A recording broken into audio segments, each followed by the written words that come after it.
Alright, hello everybody, ladies and gentlemen, welcome back to the Winter Championships. We're at the semi-finals. Things are heating up. This is H2O vs Diarouga, so getting towards the end, only the best players left now, and H2O needs no introduction, we know that, and Diarouga, also a very, very strong player. I know they've both been practicing a lot for this, and I know that each of them definitely have the potential to go through here. This is going to be really interesting. I'm really looking forward to watching this one, you know, because semi-finals don't come around very often. This is, for those of you that might get confused between semi and quarterfinals like me, this is the one before the finals, directly before. So whoever goes through, whoever wins this series will find themselves in the grand finals of the Winter Championships, where $1,000 US is up for grabs, though it will be split between first, second, third, and fourth, I believe. The loser of this series will be eliminated. This is single bracket elimination. And just before we start, I would like to remind you all that this tournament is brought to you by ESO-community.net. All of the VODs will be up on their YouTube channel, and for the first time ever, we do now have a donation link in the description of this Twitch. So if you head on down there, you can donate to the stream. It will show up on the stream. It's not a very obtrusive thing, though. We'll notice it, but certainly it's not going to interrupt us too much if anyone was concerned about that. But hello, Zuterjection. What's going on today? I'm here. We're ready. We're the ready. Semi-finals. Anything to say? I'm super excited. I'm super excited. That's all I have to say. All right, let's click in here. Ladies and gentlemen, welcome back to the Winter Championships. This is game number 1 in a best-of-7 series, I believe, hopefully. Any confirmation on that? Is it best-of-7, or have they gone up? Best of 7. Best of 7. Yeah. We're used to casting best-of-7, Zuta. Yeah. Well, it's like we're back home. Instead, I'm going to be streaming, and we've worked it out, but that involves me streaming the way we worked it out. But yes, this is game number 1 in a best-of-7 series between H2O and Diarouga. This is going to be or is he? Yes, I'm just quickly editing this in to let you know that, sadly, for the first 5 minutes of this game, I unfortunately had an overlay up accidentally on the stream. So what that means is that you can't see the game at all. You can hear us, but you cannot actually see anything we're talking about. So what I've done is deleted those 5 minutes of the game from this video, so you don't have to deal with that if you don't want to. Of course, that bit was just us introducing the players and the civilizations they're using and other early game things like that. So there's no essential requirement to listen to that at all to understand the game in any way. But if you're anything like me, you'd probably want to do it anyway. So there is a link in the description which allows you to experience those 5 minutes if you'd like to, and then return to this video once they're finished. But let's continue the game now from the very start of the colonial age, where Zuter and I realise that the overlay is up, and because of that, we'll bring you up to speed and recap the hidden events, I suppose. Enjoy the video. Rest of this match, I'm not going to do anything like that again, so let's get back into this. So basically what's happened, both players have got 3 llamas each. Both players fairly even treasures by the looks of it. Diarouga, that 120 XP treasured there, and actually H2O finding lots of food treasures, so getting aged up quite nice and early. But so fairly even age 1 in terms of treasures and llamas, and of course we do have the normal shipments that you'd expect, the distributivism, and of course the northern refugees there. 700 coin does arrive.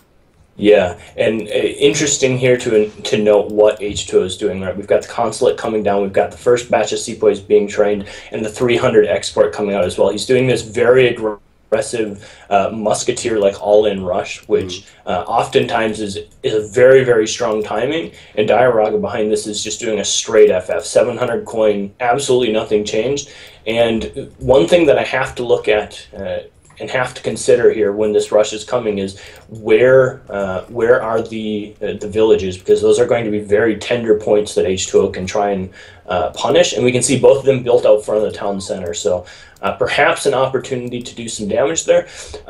Likewise, smartly, Diarouga is aging with the Confucian Academy, which is going to give him arquebusiers when he does get aged up to help deal with this pressure.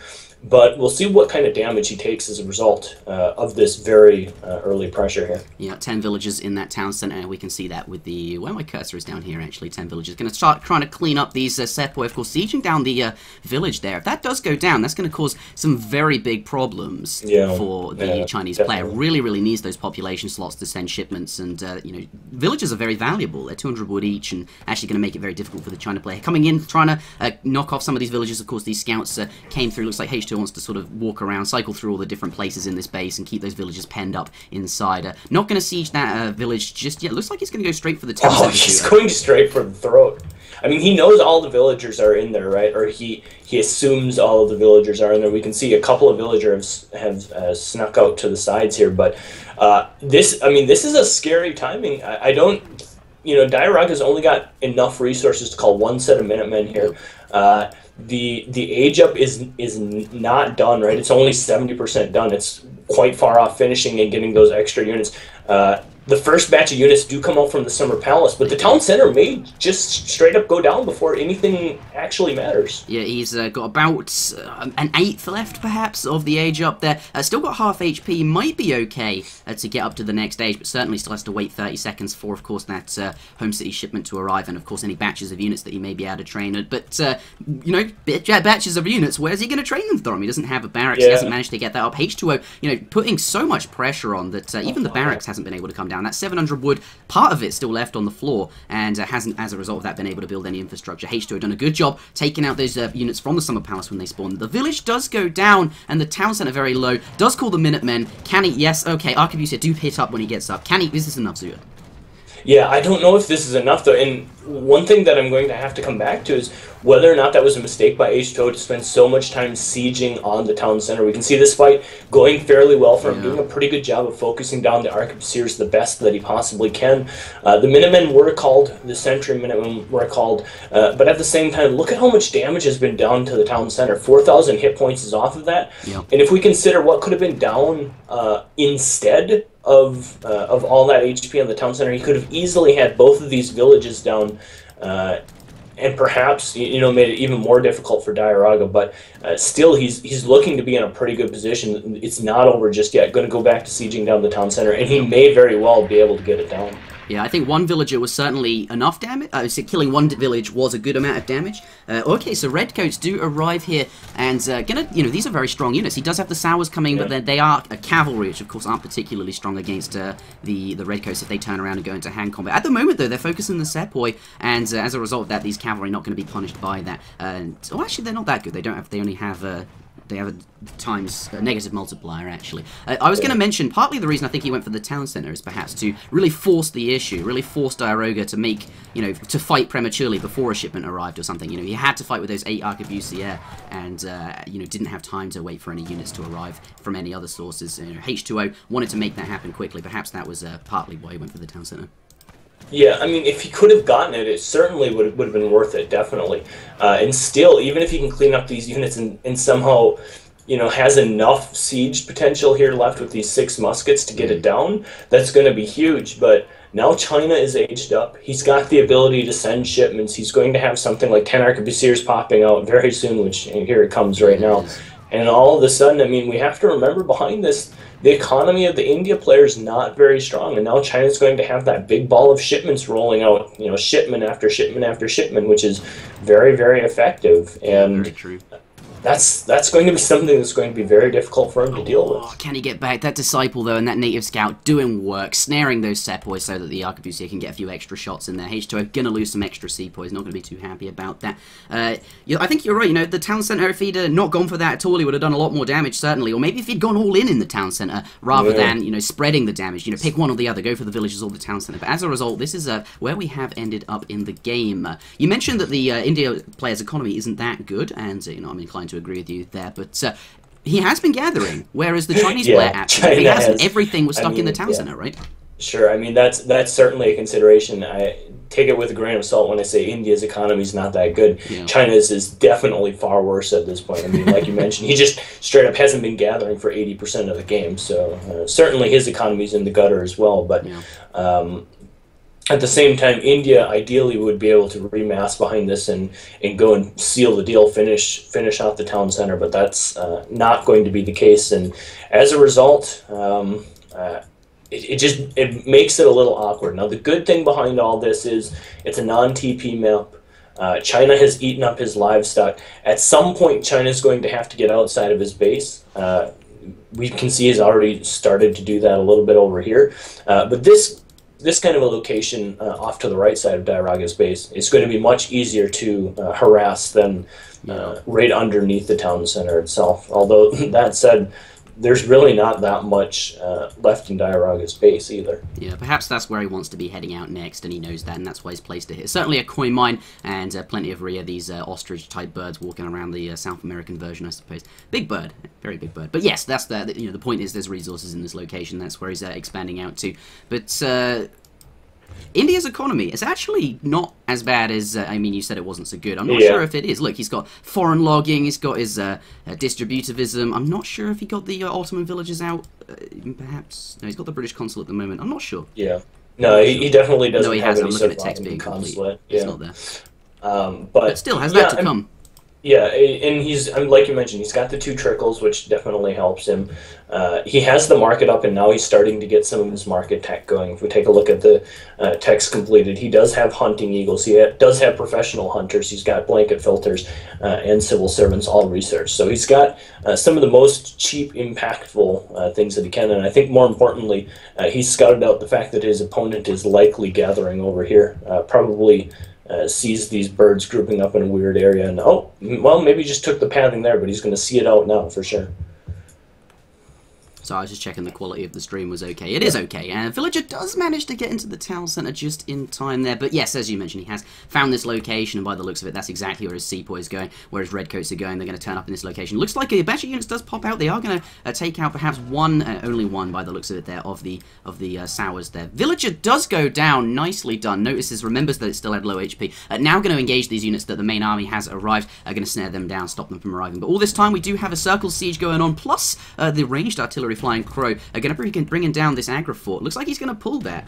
He sees the enemy coming in, that's why. Looks like we have a fight. Zuda, here we go! Back. Yeah, it's going to be close. Yeah. This is a really even fight. Let's get those out there. Those Changdao are really good against the Sours. They would have gone down quite quickly. They're moving around, trying to make the Changdao move around so they take damage from, of course, his ranged units there. All this time, though, Flying Crow in the back, and he's not going to be able to do anything about that for the time being. Doesn't look like H2O wants to continue fighting here, but he has to. Otherwise, he's going to lose that aggro fort. Yeah, this has been good control protecting the Flying Crow so far by Diarouga. And, you know, on top of the bonus from the extra arquebus series that he got from the Confucian Academy, this is the other thing that Confucian Academy does give you. It gives you that very important piece of artillery every 5 minutes, which is going to be very, very helpful for him in dealing with this upfront infrastructure, this consulate, this aggro fort, knocking all of that down. Yep. And now all of a sudden H2O's on kind of a clock. He's starting to lose some front side of his base. He's got to pull together a good enough army to be able to deal with this in a fairly short amount of time. Here we go, though, the cavalry coming around the back there. We do perhaps have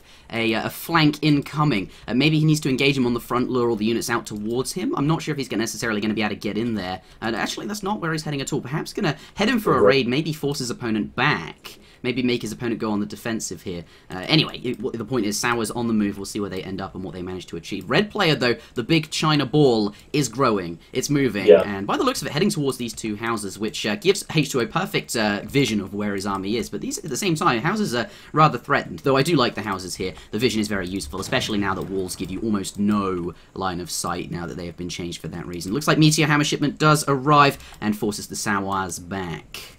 So not achieving anything for the time being. Yeah, the one other thing we have to consider about this China Death Ball that's growing is it's quite immobile. It doesn't have any of the cavalry units in it, and it's kind of linchpinning on the success of this Flying Crow. Yeah, nice positioning there, killing lots of the Sours, getting their multipliers in queue, and all of these Changdao are very bunched up in the middle. They're not going to be able to get into the position they want to. The muskets, the sepoys, the Gurkha, all of these things, going to be able to focus them down, and then there won't be any left. Having said that, there's still quite a number of them. The Sours going to have to get out of there. Looks like he tried to bring those Sours in around the back to get that Flying Crow. Isn't successful, though. Yeah, it was a very close fight. Both sides thinning out their armies quite a bit. I think India is going to be okay with that trade when all is said and done. And the point I want to go back to is this army is... The strength of this Chinese army is very dependent on defending this Flying Crow and keeping it alive to be able to deal with the infantry count. Yep. And should it fall... it's going to be quite difficult for China to deal with. And as a result of that, a very immobile composition that China's got right here. He's not very free to move around the map. And it manages to pick up these musketeers, which want to come in and do some raiding. They're going to weaken the Chinese army again, and the China army really doesn't want to lose any more units to it. Yeah. I mean, that's an obvious statement to make, but let's take a look at this game, right? 40 villages, or 40 economic unit population, 2 H2O, as well as the 2 trickles that he has sent on top of that. His economy is far better than the Chinese player here. The Chinese player has to rely on the sheer number, the sheer power that he has. He has more military unit population here. He's able to take the fights, push forward. He's got to do that soon before this economy helps him stabilize, or is going to enable him to stabilize. And, you know, in order to get through, he can't lose big amounts of units like those musketeers here. But at the time being, still army very threatening, and I think it's anyone's game at the moment. Though India's going to be in a happy spot with regards to his economy compared to China at this point in the game. But yes, it is close. Let's see what happens. China moving backwards. That's exactly what India wants, right? Yeah, it's just going to buy him more time, allows him to continue to gather these natural resources, and a big raid going down here as well. H2O is caught a little bit out of position. There's a decent number of cav here, and he doesn't have a terribly large amount of anti-cavalry. He kind of needs to be a little bit careful here with these Gurkhas. Yeah, that's true. The flying crow, though. The crow. It might get picked off by... Oh, no. Two so sneaky sours there going for it, but... you know, he was fairly far forward. You know, you could argue that that is out of position. Certainly drew his opponent back. That's it. And that was nice, but not when your all your units here are stuck out and they can get cleaned up. Yeah, all dead. And now that the red player has a much bigger army, considering that these blue units were not under the safety of an agrifort that no longer exists, or a town centre that you know, they weren't near the military production buildings where more units and shipments could arrive to help defend them. They were very exposed out over here, and now they're gone. I realise my love for you is strong. Yeah, I mean, I still think it comes back to the early game, right? I mean, go back to the town center. Look at how many hit points it's at. It's at 1461 out of 6,500 hit points. If you had that siege damage split up into other places, like the extra village, stuff like that, I mean, there's a chance that just no shipments ever come out. Like maybe the 10 arquebusier shipment never comes out. You're able just to, you know, finish the game, stay underneath the town center a little bit longer, keep the villagers penned up. Maybe he never gets out Minutemen, stuff like that. I think there was just some slight misplays by H2O in terms of indecision as to which buildings he should go for, whether it be the villages or the town center itself. And that little bit of indecision allowed the town centers to stay up, allowed Diarouga to get aged up, get the arquebusiers from the Confucian Academy, get the 10 arquebusier shipment, the intervention shipment, stabilized. And once that Chinese ball gets rolling, it's going to be really hard to stop. And China takes game number 1 as a result. Yep, game number 1 going to China. Diarouga, 1 point up to 0. Of course, this is a best of 7. So we'll see what happens. More coming up. Oh, it's gone now.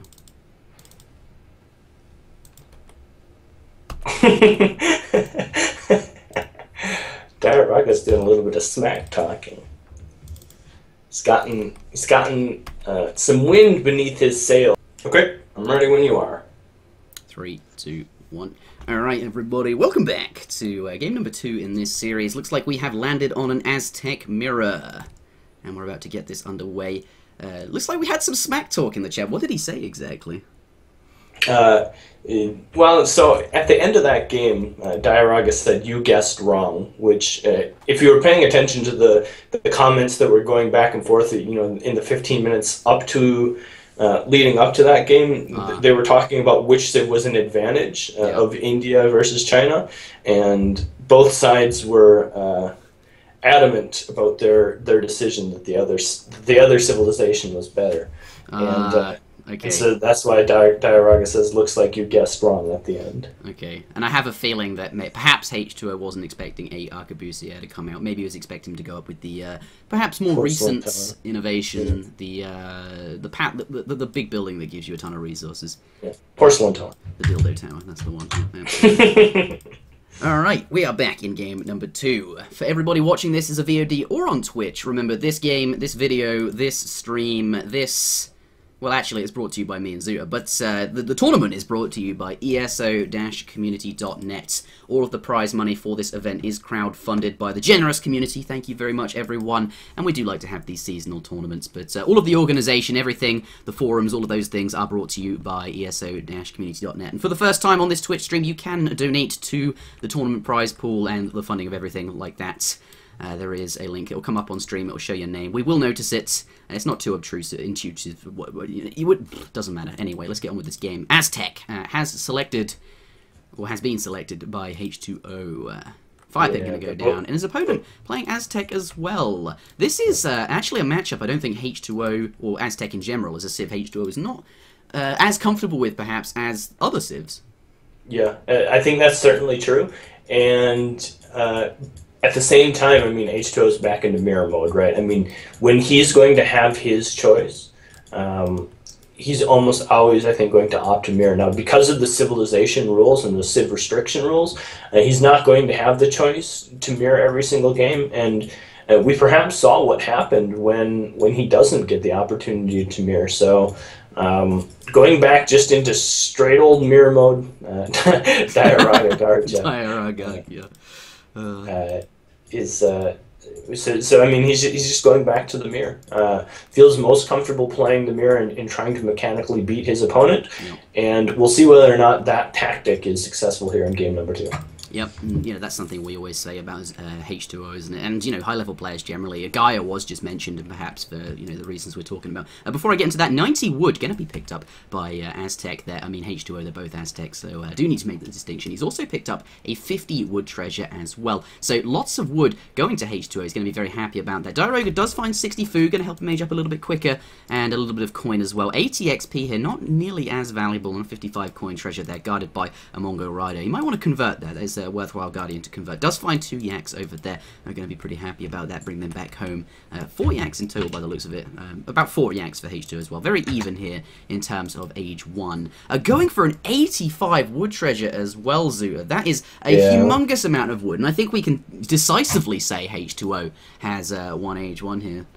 Yeah, that's pretty brutal. If you take a look at the text completed as well, H2O has already gotten hunting dogs as a result of this as well. So the treasure finding for him has been very impactful in his early game, and has resulted in him being a full market and hunting dogs tech ahead of his opponent at this point in the game. Plus, he's going to have that 85 wood, which could translate into a quicker war hut, maybe a trading post, something like that as well. So, 2 really nice, juicy wood treasures to start off the game, and I think he's got to be pleased with that. Going to be pleased with that.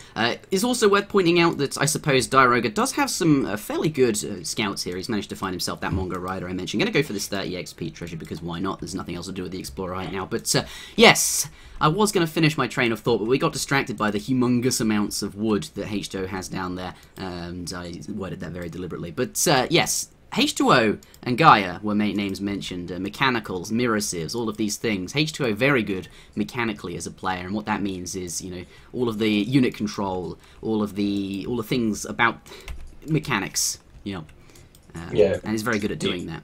Your micro, your ability to control your units, all of those things, definitely strong points of H2O. Oftentimes the weaknesses that H2O does present in tournament settings is strange situations that he's not accustomed to dealing with. His adaptability is not as high as some players would necessarily think.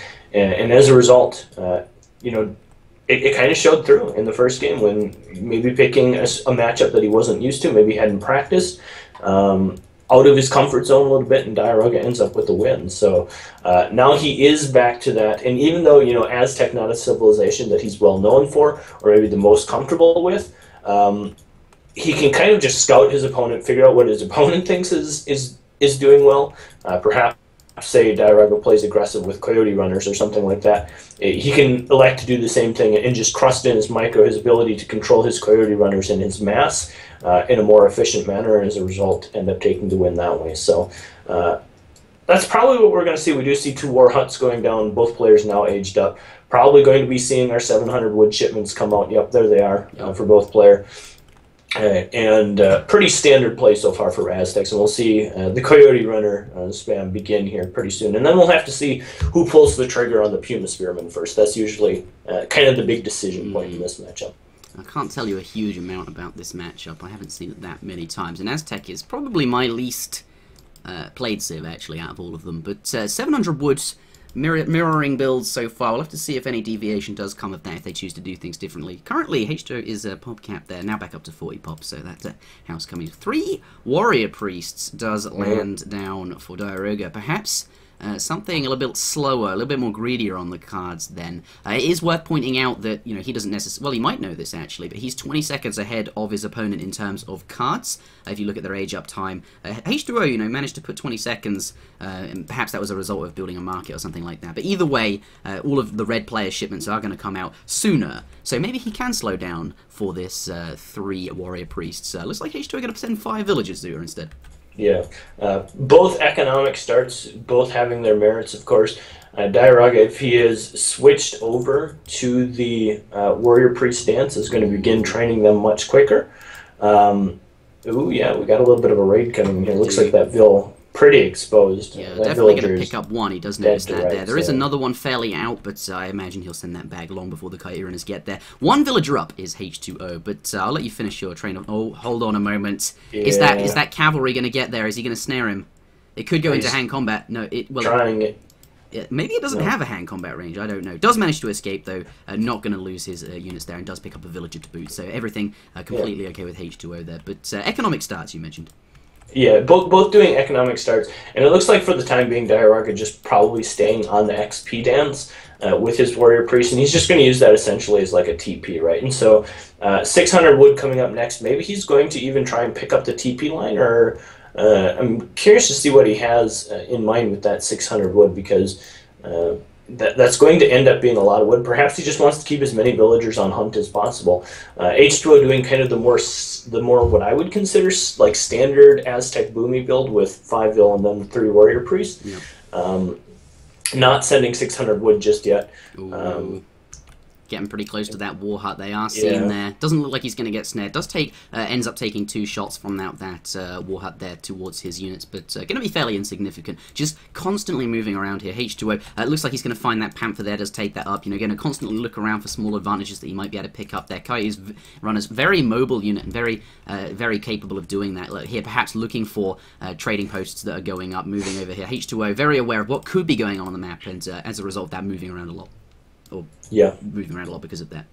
Or and both sides continuing just to make Coyote runners. I'm curious to see what H2O's next card will be, whether it will be 600 wood, 600 coin, a military unit shipment, or Coyote combat. There's tons of opportunities for him to deviate now in the build, and I think that next shipment that he shows is really going to signify to us what his plan of attack is going to be. If it's going to be military units, he's probably going to be looking to push right now and try and get up in his opponent's face.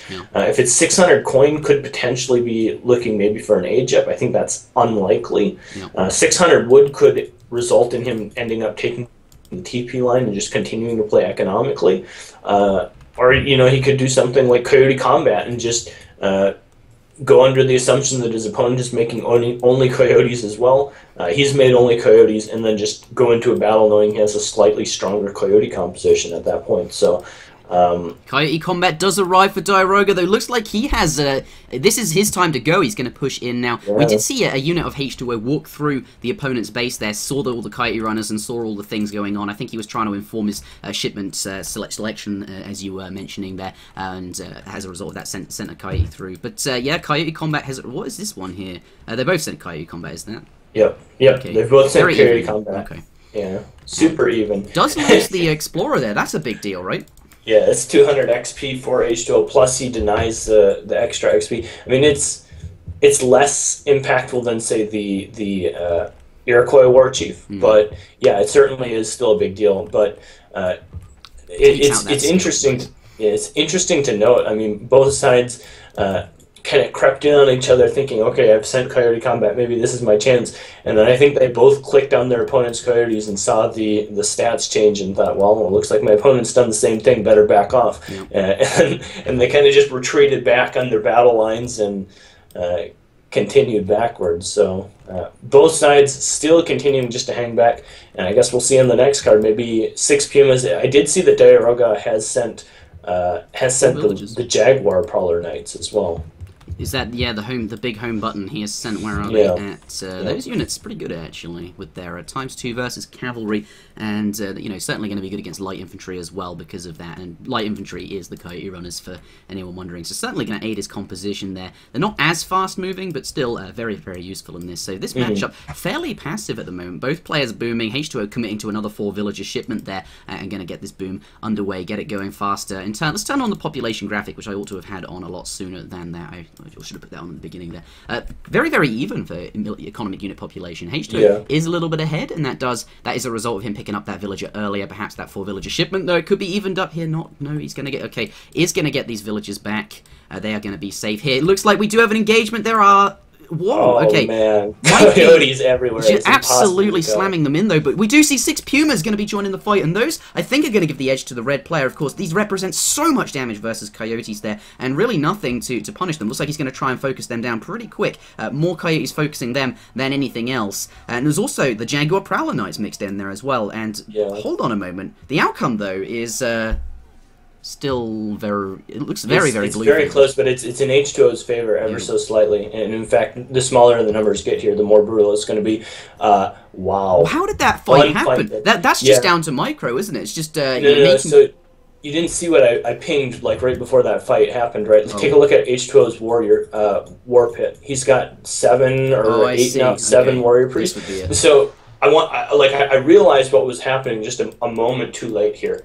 Diarouga continued to dance with only 4 warrior priests on the XP dance for almost the entirety of the game, and as a result, he was slightly ahead in shipment progression. I was a little bit confused why he was always a little bit ahead until I went back and looked at H2O's base and noticed that he had 7 and growing warrior priests. He had switched over to Warrior Priest dance and had built himself up to 7, whereas Diarouga had continued to XP dance and was getting out more and more shipments. That's why we saw the 6 Puma Spearmen coming out that much earlier than the 4 Villager. But what also is impactful as a result of that is when they both flip from their respective economic dances, the XP dance and the Warrior dance, over to the War dance, so they're actually doing extra damage. H2O has the 7 warrior priests dancing on the war dance versus only the 4 for Diarouga. Okay, that's what which ends up in H2O having significantly more damage and better stats on his coyotes, which resulted in him crushing that fight quite nicely. Yeah, I'm trying to look for a red coyote, but there aren't any alive. I want to compare their stats, but certainly having 7 warrior priests on that pit is going to make a huge difference. That's not something I even noticed there. So good job you point that out. And that is the reason this fight went so favorably for H2O. It looks like the Coyote Runners and the Pumas not going to be too influential there. H2O does pick up the win. The score is now 1-1 in this series. If you're still in the game, look at the all resources gathered. You post game, all resources gathered, very even. 16 resources different. 16. Oh, wow. 16. That does not happen. Like that never happens. I don't know that I've ever seen those numbers be that close. That is quite the coincidence. Yeah. But it goes to show how consistent these high-level players are, right? That they are, that sort of pile of resources is about the same towards the end of the game. Yeah. Macro at this level is, to the point where it's going to create, well, that is unheard of, but certainly I think that still stands. But let's get on out of this game and head on into the next one. The score is 1-1. Once again, I'll remind you that this tournament is brought to you by ESO-community.net, and all of the prize money for this event is crowdfunded. $1,000 tournaments every season, winter, summer, spring, all of those. And if you would like to help keep these going, by all means, use the donate facilities available in the link below or on here on Siberia. Neither player can play Aztec. H2O cannot play India, and Diarouga cannot play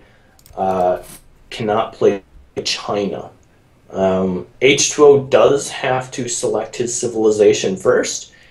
And it would make me oh so happy if he just slammed down Japan right now. I mean, it's Japan's map, right? Siberia has always been historically Japan's map. Absolutely. Very, very strong civilization on Siberia. You have that tower in your base. It's a very, very large map, very wide map. The hunts, there's so many of them, and they're so far between each other that you can put your shrines all over the place, and it makes it very difficult for an opponent to go and siege them all down. Always been a very good map for Japan, which doesn't really make any sense if you think about it geographically, But Yeah. fair enough. Maybe he will just slam it down. Of course, he is his turn to pick, but equally, Japan, can that be hard countered? Is that something on his mind? You do have to pick a civ here that will perform well in most matchups, because if you don't, if you just pick a civ that could be hard countered, well, if your opponent's competent with that civilization because of the practice that they may have put in beforehand, and certainly Diarouga, a very strong player who will likely have been, be very prepared for this event. Looks like France going to be slammed down. Oh, there it is. And Diaraga's going to play Japan. I was actually thinking we were going to see this matchup the other way around. I was thinking H2O would perhaps pick Japan and Diaraga would counter with the French civilization, but it's going to be the other way around. Diaraga willingly picking Japan into French, which oftentimes I consider a pretty good matchup for French. Yeah, France got a number of things that they can do. Certainly can play aggressive, or perhaps the safer option, or perhaps the preferred option, the Fortress Age. And France is certainly very capable of doing that. We will see how H2O chooses to play this matchup. As you mentioned, yeah, can be a little bit French-favoured, perhaps. We will see what happens. Let's start with the French player in the north of the map in the colour blue, starting with 2 wood crates in his base there, and a 50 wood treasure. Going to be very happy about that. Going to get that trading post down, presumably, and then not have to gather very much wood at all to get his house. 50 wood going to be very useful there. Can you check hunts for me, please? Yes, we can do that. Zuter will be on the It's even, yeah. It's even. Yeah, it does look even. It's even. Yeah, first hunt, second hunt. Yep, I think that's fine. Absolutely. Alright, but in the south of the map, in the colour yellow. No, we don't. That's Zuter. In the colour red. Diarouga. We do have. Did I sneak my way into the game playing Japan? Yeah, it's just I saw the Japan, yellow, Zuter, just... Assumed it was me. Yep, it's you.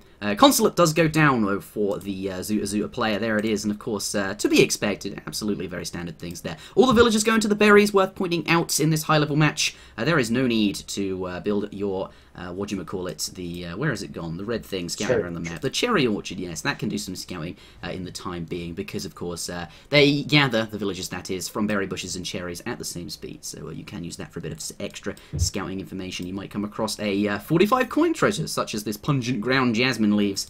Maybe you find something useful and you can send your scouts over there, or maybe you find some hunts where you're going to build your shrines. All of those things, of course, can result from scouting, obviously. But blue player does lay down the trading post, as I mentioned, and we'll see how this progresses. Very normal things. And what are we expecting from this then, Zuter? So I mean, this matchup has been changing in the metagame. It's shifted more to an Age 3 focus for France. Since probably the last time that we've maybe seen this, like this kind of matchup in a high-level tournament play. But presumably what H2O will do here will be fairly similar to what we've seen in the previous rounds in this matchup, in that he'll get out a couple of pikemen, he'll use them to siege shrines, control the map as much as possible, and then he'll just use a controlled style with the 2 falconet shipment to try and keep Japan penned up, stuck in his base, while controlling the shrines all around the map. So I think that's what we'll see. I think it's realistic to assume that France wants to be in the 3rd age. I don't think we'll see any sort of overly aggressive play from him.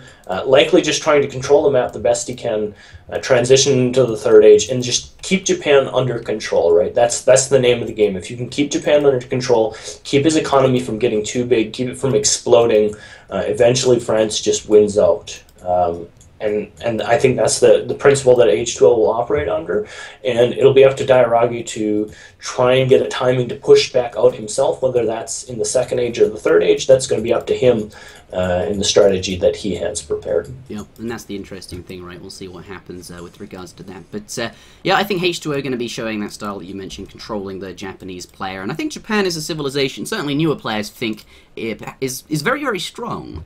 But actually, they do have a big Achilles heel, and that is their weakness to timings, I suppose. But it's certainly an interesting matchup. I really, really enjoy these kind of matches where one player is established as that I have to damage you, I have to timing into you, I have to deal with you before you grow out of control. And I really like how there is that player trying to defend against it, employing tactics with their base defense, and being established as this defensive player that can perhaps overcome the pressure incoming. I think that's a very enjoyable style of match to watch. But we do have a little bit of scout conflict here. The native scout being attacked by the 2 Japanese explorers was in hand combat by the looks of it, but actually not. He's just managed to get out of there entirely. The monkey could be threatened, or maybe this Japanese explorer is threatened. The monkey is certainly going to keep this. Both of them snared, and they're both very low hit points here. Going to stop any shrines going up, and certainly going to be killing them right now. Yeah, exactly. This is exactly what France wants to be doing. Look at the HP he's putting both of these scouts on, and as a result, these scouts, they're both forced back into the base at low HP.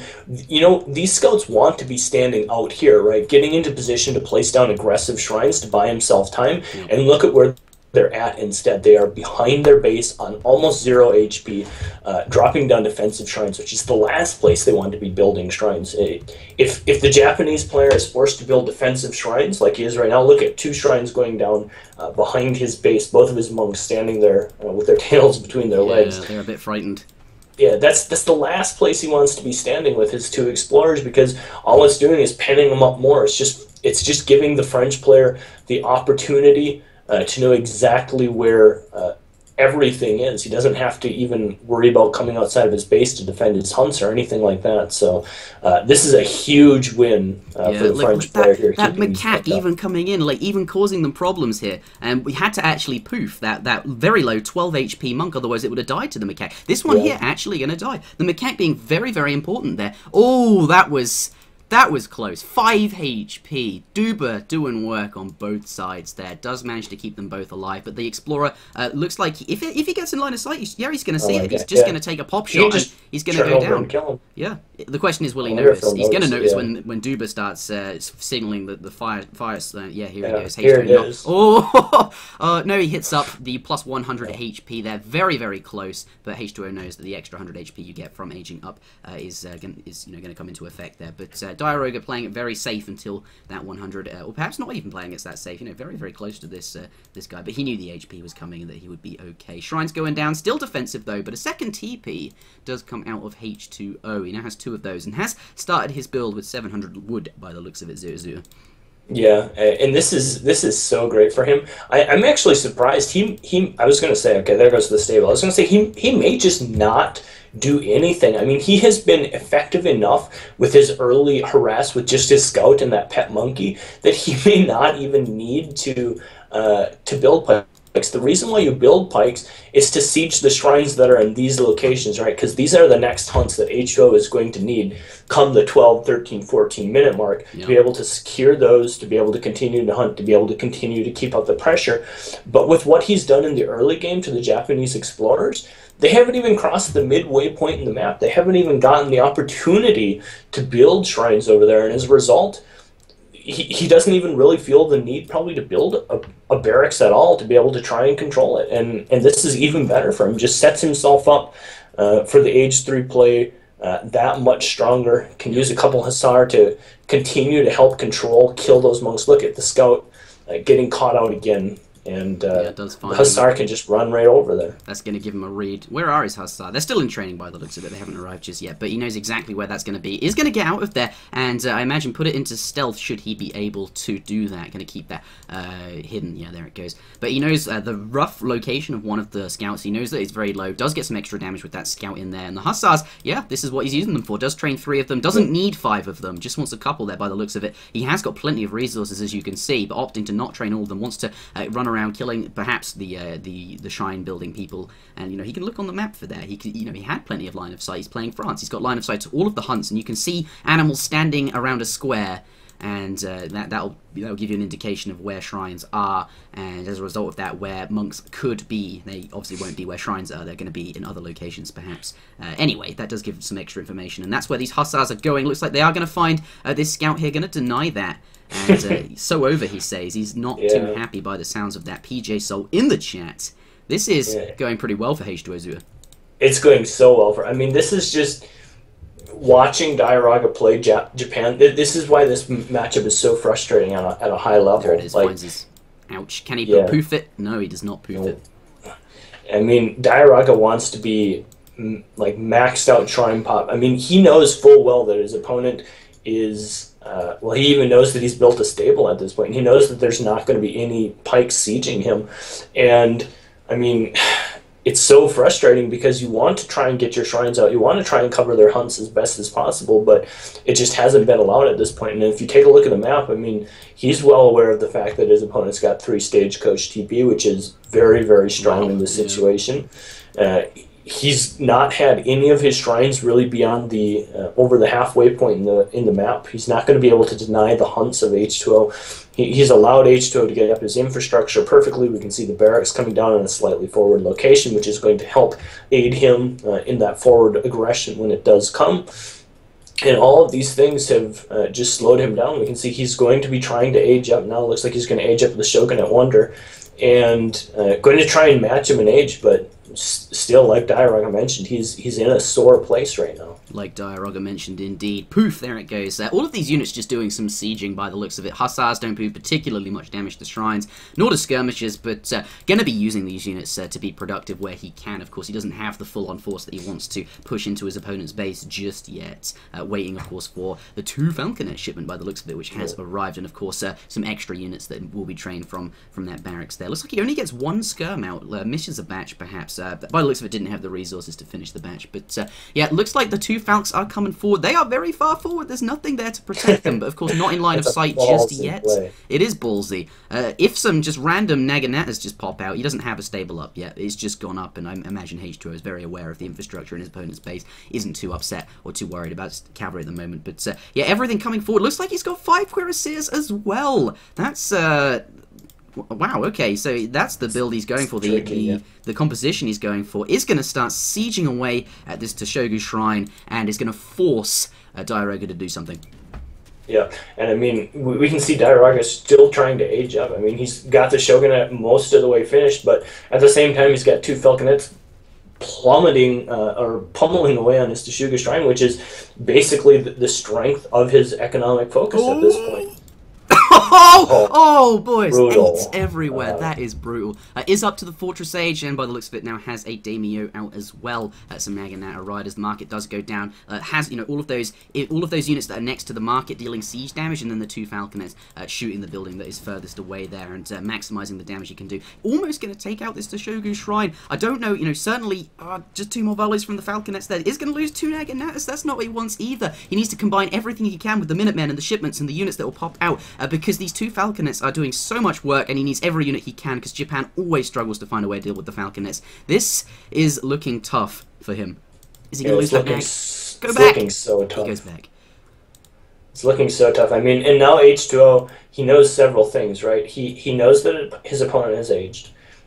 He knows that he's killed a couple of shrines. He knows he's done a good job of killing the monks so that the shrine population likely isn't growing. And he's been doing things like keeping 1 unit back just to siege away on these shrines. And this is the control the game portion that we were mentioning earlier, that now all he needs to do is continue just to control these next hunts and keep the Japanese player penned up in his base. As long as he successfully is able to do that, he's going to have hunts for days together for himself, and the Japanese eco is going to just continue to get weaker and weaker and weaker as the minutes pass. At this point, he knows he's doing a good job of cleaning up all these shrines. He knows his opponent is on the back foot. As you mentioned, perhaps not many more shrines going down. There's only, well, the monks are back up, but certainly killing all of the shrines and the shrine pop as, you know, going down as a result of that. He decides to send all of these really efficient shipments. Look, 1,000 wood coming out. So many villager seconds represented there. Going to slam down a stable, no doubt a bunch of houses. Maybe the amalgamation upgrade if he hasn't already got that from all of the wood that's coming in, probably from his trading posts as well. 1,000 coin comes out. Really, really efficient shipments there, and he knows that now that the Japanese economy is sort of pinned down, he has the ability to get away with this. He doesn't need to keep the pressure up because the economy's been kept in check. He can get away with these big shipments, doesn't have to send those military shipments to get ahead of the game. Does lose a barracks by the looks of it, perhaps a little bit on the back foot. Wasn't perhaps expecting that. Diarouga doing a good job to sneak out there and get that, exactly what he wants to achieve. Well, the Daimyo, he just be so careful. He can't afford to lose that. He took 2 cannonballs to the stomach and is still alive, so respected that guy. Brave man. Yeah. Yeah, H2O just continuing to play the map control game. And this is what I was mentioning, right? All he needs to do is control the map. That's what you need to do against Japan. Look at this town center placement. Covers 2 more hunts. And in fact, 3, you could argue. Even the one to the back is slightly covered from it. Possibly he 4 covers, if you count these 2. Yeah. Go ahead. Covers tons of coin mines as well. And look, he's just continuing to seek out the shrines. and continue just to siege down the shrines and continue just to keep the map control in his favor. And that's all he needs to do. I mean, if you look at the shrine population... Two cannons a little bit exposed there. The Dragoons very... Oh! He's not going for it. The Dragoon's certainly very good against the Cav, but I think he could have gotten those two there. I mean, it's not like Dragoons can pursue you too far. You've got plenty of the Ashigaris on the back there. Doesn't take the Falconets, though, and that's the important thing. That's the important story here. But had he managed to sneak those out, could find himself still in the game. In fact, he is still in the game, but it's looking tough at the moment. Look at that scout. Perfect vision on what's going on. Yeah, and he, I mean... things like this, right? Even this hunt's just not going to be able to be contested by Diarouga. He's got a low HP scout, never has really recovered all of his HP from the early game, and now we're going to see like another fight over here underneath this town center, and this is what France wants. I mean, he's going to have the opportunity to call Minutemen. He's got a 5 Dragoon shipment coming out. No issues realistically for the French player at this point in the game. Yeah, it does look like he's going to kill that villager there that is nearby. And, yeah, he's going to fight under a TC where he's got his Minutemen, as you mentioned there. He's going to have, I think he's got, yeah, there's one guy in there, so not much. It looks like Diarouga going to get back. Perhaps a little bit indecisive about what he wants to do, and I can see why, you know. Look at the military unit population. I'm not, well, clearly Diarouga can't see that, but certainly might be feeling the strain of being behind. These are Japanese units, we have to remember. They, certainly those musketeers represent more bang for your buck in terms of population space, so this graph by no means definitive of what will happen, but certainly when, by the looks of it, that arsenal has come up. Let's take a look at the text complete. Yeah, counter-infantry rifling just coming in there. This is... you know, really, you know, getting these unit upgrades in. Yeah, it makes it that much stronger. And I want to go back to the point that you mentioned earlier as well, you know, about lower level players complaining about how hard Japan is to beat. And if you look at the style that H2O is playing, this is the style that you need to play to beat Japan, and it's not an easy style. So it's understandable why a lot of people under the PR30 mark have difficulty beating this style, because it's a pretty tricky style to play against. It is. It's you know, it requires a lot of control. It requires you to know exactly what your opponent's doing. Are they aging? Are they not aging? You know, certainly that in the early game. But where the shrines, you've got to keep moving around. You know, this is a difficult style to play, and you know, perhaps that is why, exactly as you say, controlling the hunts though, and therefore the shrine locations. And currently, Japan, what is he on? He is on where is it? 150. That's not too bad, I suppose. It's not too bad. Yeah, it's realistically actually pretty good, considering all the damage he's taken in the early game. But you also have to look back at where some of his shrines are placed. Like, look at this shrine, right? This shrine's not where you want it. It's just anything. Some naked shrine at that point. So, yes, he's got some shrines, but, I mean, they're being more and more grouped up over here on the sides, where they're just not doing as much. That's true, and all this time, you know, H2 has now got his second TC up, and that's going to increase the villager graph is going to get further and further ahead into his position, and, you know, just the longer this game goes now, the more perhaps in favour it does get of the French player here. 2 flaming arrows do come out. They have really good range. They might be able to sneak some damage on those Falconets there, but overall, Falconets, perhaps the superior units. Looks like he's going to slam the units in there, and all of these Naginat is taking a lot of damage from the Dragoons, exactly the positioning he wants. The Cuirassiers doing lots of damage there, and really... those, coming back there now perhaps to protect the skirmishers from the cavalry that are going to get in. And this fight, what do you think? 2 Falcons being very well really spread out. The 2 Falconets still alive in the back. See whether or not he's able to kill either of the flaming arrows. Oh my goodness. The hand combat on these Ashies, they just want to take down that Falc. They do manage to get them out of the game, but at what cost? Yeah, it's going to perhaps be quite significant. There's still a ton of Dragoons and Skirms left here as they've been kiting away. And... this is kind of do or die for Japan. I mean, we can see he's got big batches of reinforcements coming in, but he's fighting against pretty tricky counter units at this point. Japan's actually looking like he might be okay, and if he can break this location, H2O's got a lot of villagers over here. It looks like, in fact, the villagers even going to be brought over to help. I think that's absolutely the right decision to make. This is a very important part in the fight, and he's going to use those to go straight up to the flaming arrows. I really like that. Skirmishers do pop out the back. Are they going to go to hand combat? I would imagine they might get some extra damage doing that. All this time, we have to remember, counter-infantry rifling is working away on these skirmishers, absolutely destroying these Ashies there, and the Dragoons certainly adding in a bit of extra damage as well, and the extra HP being sponged up by those villagers, very, very significant. H2O does manage to push his opponent back here. I really like the push from Diarouga, really nicely timed. I think it really had to come there, even if he wasn't sure if it would win in the game or not, or whether he'd be able to do it or not, but you have to make something happen when your opponent has a second TC up, and I think Diarouga knowing exactly when to push out, but sadly H2O does get the better of him in this fight, and by the looks of it, pushed him all the way back to his base. Flaming Arrow is now dead, and he is on the back foot.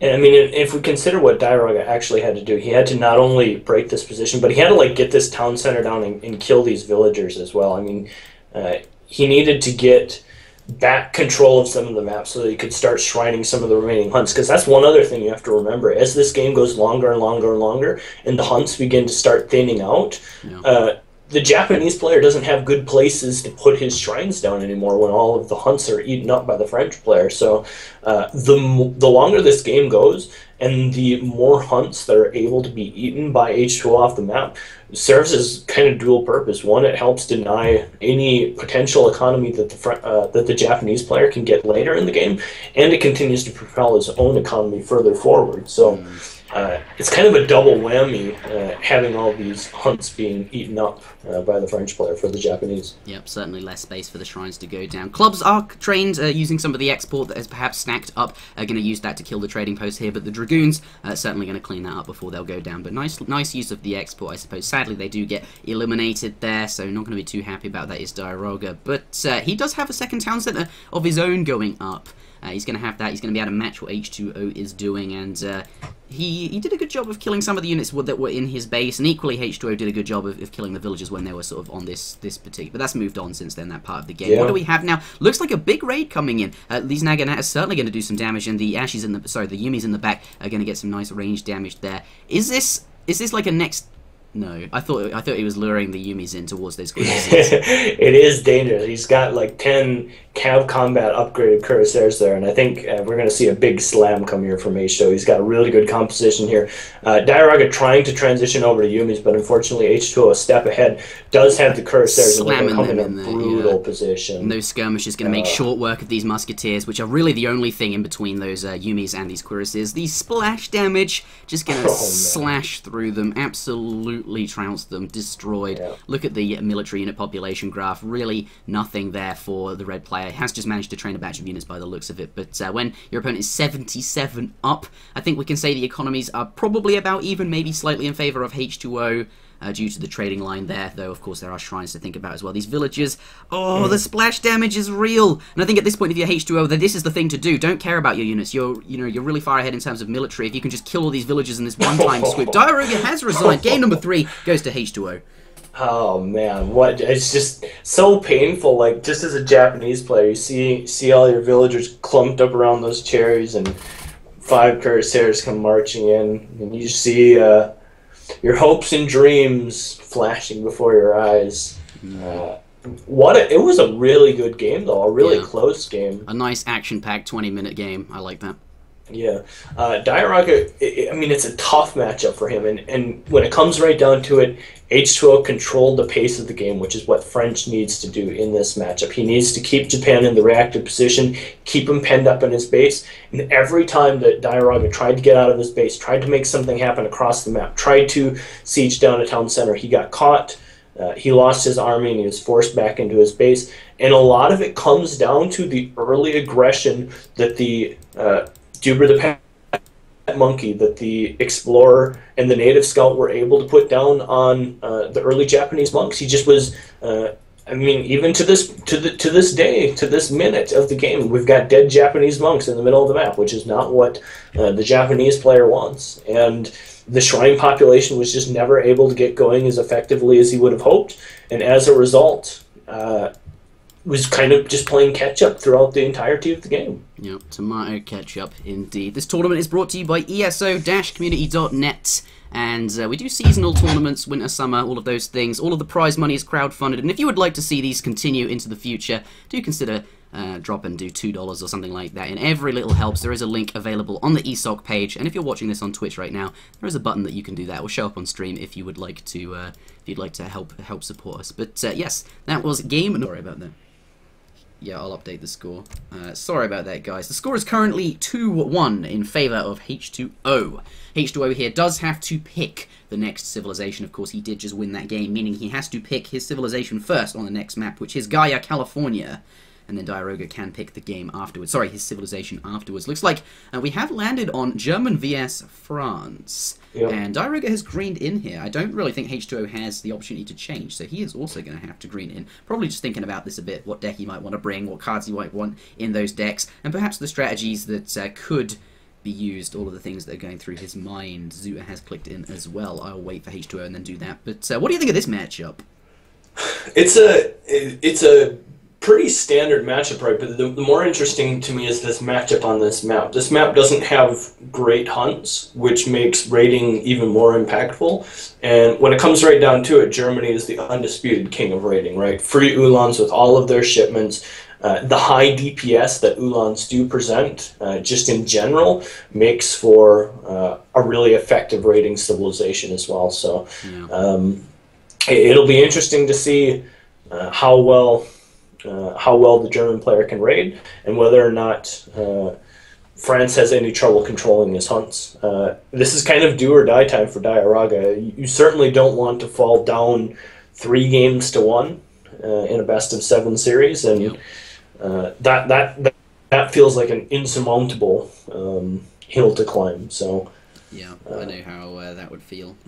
But yeah, because if you're 3 games down, if your opponent's got 3 wins and you're only on 1, then you have to win every game in a row to get back in. You cannot lose another one, and the sheer thought of that is quite daunting. But we'll have to see what Diarouga has in store. Of course, he gets to play a matchup he's comfortable with because he picked the civilization after H2O here. Let's click in and get into this German versus French mirror. This is game number 4 in this best-of-7 series. The score is currently 2-1 in favor of H2O. Thank you very much for the $10 donation to Whisker Baskets. Very generous of you, and of course that money will be going towards future tournaments, and actually towards this current tournament. We haven't finished funding this one just yet. Currently on about $800. We still need about 200 more, I believe, or 150 more, something like that. Thank you very much for that. Let's get into this game, Zoots. We'll start with the saving recorded game over the beautiful water of Gaia, California. Here we do have Diarouga in the left-hand side of the map in the color red. Does have 2 crates of wood, and that is what we want to see for both players, because they'll be able to put down their trading sites, which is going to lead us more into a Fortress Age game, I would imagine. That's what I want to see. Those are my favorite kind of game. A $2 donation coming in from Jackson. Thank you very much. So there is that. Is there any options here for Colonial Age play? I know Germany struggles with that due to lack of muskets, but can France, is that something that Diarouga might want to do? I mean, there's certainly nothing inherently wrong with the French player just doing Samwise build and playing aggressive here. It would probably lock down the options for the German player slightly. It might force him to play H2 himself. Yeah. And look at what we got going here. Both players going for the same TP. Who's going to get there first? It's a race against time. Going to slow down for that. They're going to pick that up there and grab himself a native scout. That's going to be really nice for Diarouga. 2 scouts for him, and we did see him in the last match complain about scouts at the very end of the game. So let's see if he can make use of these scouts here. Does give the H2O the trading post, but 2 scouts and an explorer coming in. He might be able to do a significant portion of damage to this explorer. Certainly won't deny the trading post, no question about that, but will perhaps force the German explorer all the way home, and that could be no only one explorer going to be there. The other one actually looks like it is on its way. Still though, Diarouga going to have to go for the center trading post, but yes, there is that, I suppose. Yeah, and some of it comes down to just him electing to stop and pick up that native scout. He does risk losing that first batch of XP. In fact, he's already missed it. Missed it. That's going to result in H2O getting this first pass of XP. We can see just briefly taking out the fog that the Travois man is on his journey down here to the south, and that's certainly why both sides decide to go down to the south one first, and H2O is going to benefit greatly from that first Look at that, kiting this scout all the way back. It's now on 29 HP, and Diarouga can no longer continue fighting with that. H2O not a lazy player. Every single time this guy hits you, he creeps backwards just as if you're fighting a coyote on a treasure, and shoots so that he gets the range shot in, which of course does more damage than the melee shot. So keeping up to date with that. Going to nullify the ability of these scouts to be effective, as they now are very low HP and aren't going to be very useful for creeping at things like that. Well, certainly when they're near the explorer. It does show that you can can get away, and is going to head do that. But yes, does miss his XP pass. In the grand scheme of things, in a mirror, well, it's not a mirror, but certainly a Fortress Age agendas, they'll both be mirroring, I suppose, having similar agendas. That XP is, going to slow him down, his shipment progression for the rest of the game, and that can be very relevant, right? Yeah, it certainly can be, and especially in a matchup like this where XP is so important, especially for the German player. Making sure that he didn't miss any of those passes, really important for him. Less important, perhaps, for Diarouga, is he takes a big risk there. That's such a risky thing to do. I don't know why you would do that in a semifinal. Crack shot that bear way out there. If your opponent is standing anywhere in the vicinity, that's a free treasure for him. Yeah. But he either did it because he was perhaps very certain that his Explorer's opponent wasn't, or he was just being full YOLO. Maybe he had a read on the Explorer heading and would be near his town centre because, of course, he was low HP and he kited him all the way back, and it was sort of in that area. But yeah, I agree with you. If that had gone to H2O, could be really, really not too good for him at all. Kiting the Scout again. Look how much damage he's managed to get on both of those units there. But still, very penned up, and I imagine his line of sight right is going to be quite poor. He's not got very much vision on the map, though. Fortunately for him, he knows where his hunts are, he knows where his next mines are, and that's going to be okay for the time being. Yeah, and that's all he really needs, right? He knows where his second hunt is. Oh, another shot on that Scout. Can he finish it off? It looks like he's heading in a direction to kind of head it off. I want to see if he can get it. He needs 2 shots, though, unfortunately. He's in range to get 1 right now, I feel like. Yeah, but I imagine he'll just... Okay, perhaps going to give up on that. But certainly you can see H2O pursuing that. But yes, has his hunt in mind, and that's all he's needing, right? That's where we were. Yep, that's the important things at this point in this matchup. The next important thing is going to be to see what Diarouga is going to do. Is he going to push the issue? Is he going to play aggressively? Or is he just going to open stable and do some sort of Cav semi-FF? Both are options, of course. Samway's build has kind of fallen out of favor recently, especially with the effectiveness of trading posts and the opportunities that they present players in the third age in general. Yep. But it is still something that, in a tournament setting when maybe you want to throw your opponent for a loop, you're behind, you need to just give your opponent a different look, something that he's not comfortable with. We saw in game number 1 that when H2O plays against builds that he's perhaps not as comfortable with dealing, he can maybe tend to be a little bit more mistake prone. And so maybe that's an opportunity for, Diarouga to do something different. Maybe just like a musket rusher or do some sort of Samwise build, Husk, just play really aggressively. And try to catch H2O doing a cookie cutter build and punish him for it as a result. No forward villagers just yet, but that doesn't rule out the possibility with this 400 wood he will be not laying down a barracks in a stable Samwise style, as you mentioned. And that's why I pointed out the perhaps colonial agenda at the beginning of the game. We do know, as you mentioned, H2O perhaps struggles with things where he's not as confident about what's going to happen, where his ability to play mechanically isn't going to count for quite as much. And, you said before, you have to throw kitchen sinks at people, I think was your analogy, which I found rather amusing. But there is that. Does look like he's going to play a more standard agenda, though, in this matchup, perhaps. Or perhaps the Fortress Age that we're alluding to. Not standard, but certainly more. And another trading post, and that just affirms everything we're seeing, right, with this stable. Yeah, stable coming down, 700 wood out, but it's just going to be a pretty standard-ish looking play. $5.57 from Cheetah. Thank you very much for that donation. We'll be going to the future prize pools of the tournament there. And you get your name in the VOD. That's pretty cool, right? Yeah, what's the minimum donation? Maybe I need to pay to get my name in the VOD.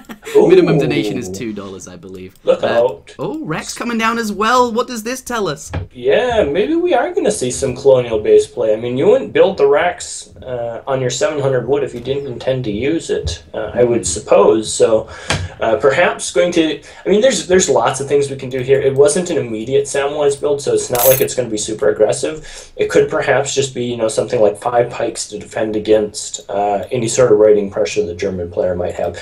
Or it could be some sort of aggressive, all-any type play as well. It's hard to tell right now. We don't have the greatest read. The next big read for Diarouga will be what his next shipment is. If it's something like, say, 8 crossbows or 3 hussars, something really aggressive like that, we'll know it's likely going to be some sort of all-in H2 play. Whoa, $100 coming in from Gaming Violinist, and $2 from Vliga Hell something or other. I'm sorry, Zuter was speaking, I didn't want to cut him off, but for $100, I'm going to cut Zuter off and just and shout about it. So that is very generous of you. Thank you very much for that. That's 1/10 of the prize pool. That means so much to everyone at ESOC. Thank you very much for that, Sander. We know that, you know, enjoying the AoE 3. Going to hopefully bring lots more to come. But what's going on in this game then? It looks like Colonial from Germany. Lots of Ulans here, and you were talking about some shipments that would be telling. Yeah, so I mean, the impactful thing was going to be what the next shipment is, and it's 700 coin, which does mean he's likely going to age up. There's not going to be anything too crazy. The 5 pikes, it looks like, were created just to help siege down this position, and to help perhaps deal with any potential cav play. But at the same time, H2O has been doing some weird stuff back in his base as well. Look at that. 5 Doppelsonders have been trained. Yeah. He's maybe just going to go Dopp Ulan all in. Maybe he's got a read of his own on Diarouga, going to be doing something different. Yeah, that could be the case here. Well, yeah. Certainly the trading post is going to go down. What are you looking at down here? The Doppelsonders do find the pikeman, and is he going to save the trading post? That is the question. Can he do it? It's going to be so close. HP. Oh, wow. Oh, Diarouga is not happy. PJ Salts in the chat, ladies and gentlemen. The trading post does stand, and H2O gets both of Diarougas to boot. So very going to be happy about that. And of course, we can't ignore the one-sided destruction of pikemen from Doppelsonders. They got absolutely annihilated here. I think H2O in a commanding lead now, especially with that 3. We do have another $50 donation from Jerem. Thank you very much. Don't forget to update the scoreboard, he says. Go Diarouga, hashtag I believe. I will update the scoreboard right now. I know I'm not very good at that. But Zuter, do you want to bring us to speed? Yeah, I mean... And a £2.50 from Musketeer, $2.50, Musketeer 95. Sorry, go ahead. I was going to say $250. We should do this more often. Like, we're just rolling in the dough at this point. But yeah, I mean, this is kind of a tricky situation. Minutemen have been called. The Doppelsonders up in the faces of the Hussar. Pretty good control from H2O here at this point. And, you know, Diarouga is going to have a shipment on the way. He did have the benefit of those trading posts for quite some time in the Colonial. His cav got destroyed! Oh my god. And another $10 from Cycle and AoE. Thank you very much, guys. So much money today. I didn't realize this would be so used as a facility for contributing to the ESOC events. So thank you very much.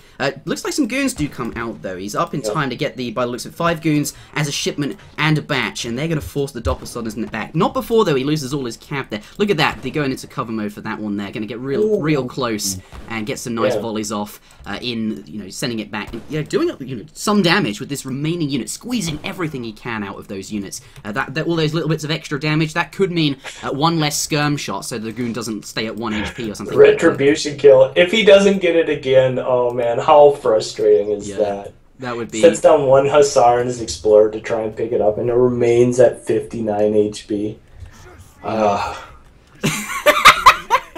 It does have the Dragoons there nearby, and he's going to be able to clean up. No, H2O just going to engage. He was right next to him, and these do real good damage, remember. And Cavalry do good damage against everything. It's just they're weak to the shots of the Dragoons, but still do good damage to the Dragoons there. Does get a little bit of damage, and Diarouga going to be a little bit happier that he managed to cause some pain to the Cavalry there, but is going to finish cleaning up this trading post. Finally. Yeah. About time, right? Can you get the last pass of XP? That would be...